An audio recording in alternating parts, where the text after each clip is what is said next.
যেসব মানুষ সরি বলতে জানেন না বা বলা ভালো, যাদের মধ্যে ভুল স্বীকার করার প্রবৃত্তি থাকে না, তাদের পার্টনারের মেন্টাল হেলথ কখনোই ভালো থাকা সম্ভব নয়। ছেলে বা মেয়ে উভয়ের ক্ষেত্রেই এটা প্রযোজ্য। যারা ভাবেন তারা শুধুমাত্র খারাপের প্রত্যুত্তরেই খারাপ বলেন, অন্যথা নিজেদের থেকে বলেন না, তারা এই অহংবোধ নিয়ে নিজের পার্টনারকে আজীবন ভালোবাসায় বেঁধে রাখতে পারবেন না। একটু একটু করে একদিন চিরতরে হারাবেন। একসঙ্গে থাকাটা শুধুমাত্র শারীরিক নয়, বরং প্রচণ্ড মানসিক সংযোগের মধ্যে শারীরিক ঘনিষ্ঠতা বড্ড সামান্যই। একটা সম্পর্কও শুধুমাত্র বিছানা, সন্তান আর রান্নাঘরের মধ্যে সীমাবদ্ধ নয়, অথবা নিয়ম করে ফোন করা, দেখা করা, গিফট দেওয়ার মধ্যে সীমাবদ্ধ নয়।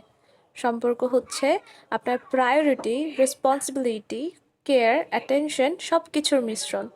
আপনি ভুলের পর ভুল করে, কটু কথা বলে, শব্দের আঘাত করে পরের দিন যদি সম্পূর্ণ স্বাভাবিক আচরণ করে থাকেন, তবে বিশ্বাস করুন, এর মধ্যে বেশি দিন স্বাভাবিকত্ব থাকবে না। পশুরাও নিজেরা নিজেদেরকে মানায়, রাগ বা অভিমান ভাঙায়, অন্তত চেষ্টা তো করে। কেন জানেন? তারা আশ্বস্ত করার চেষ্টা করে। আপনি যদি ভাবেন হঠাৎ করে আবার স্বাভাবিক আচরণটাই সব, তাতেই আপনার দায়িত্ব পালন হয়ে যায়, তবে আপনি ভ্রমে আছেন।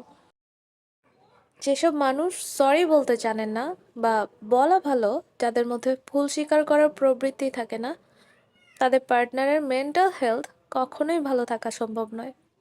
ছেলে বা মেয়ে উভয়ের ক্ষেত্রেই এটা প্রযোজ্য।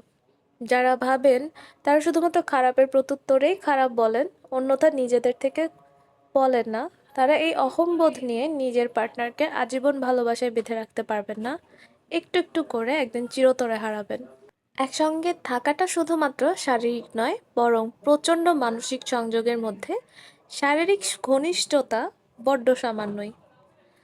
একটা সম্পর্কও শুধুমাত্র বিছানা, সন্তান আর রান্নাঘরের মধ্যে সীমাবদ্ধ নয়, অথবা নিয়ম করে ফোন করা, দেখা করা, গিফট দেওয়ার মধ্যে সীমাবদ্ধ নয়। সম্পর্ক হচ্ছে আপনার প্রায়োরিটি, রেসপন্সিবিলিটি, কেয়ার, অ্যাটেনশন সব কিছুর মিশ্রণ। আপনি ভুলের পর ভুল করে, কটু কথা বলে, শব্দের আঘাত করে পরের দিন যদি সম্পূর্ণ স্বাভাবিক আচরণ করে থাকেন, তবে বিশ্বাস করুন, এর মধ্যে বেশি দিন স্বাভাবিকত্ব থাকবে না। পশুরাও নিজেরা নিজেদেরকে মানায়, রাগ বা অভিমান ভাঙায়, অন্তত চেষ্টা তো করে। কেন জানেন? তারা আশ্বস্ত করার চেষ্টা করে। আপনি যদি ভাবেন হঠাৎ করে আবার স্বাভাবিক আচরণটাই সব, তাতেই আপনার দায়িত্ব পালন হয়ে যায়, তবে আপনি ভ্রমে আছেন।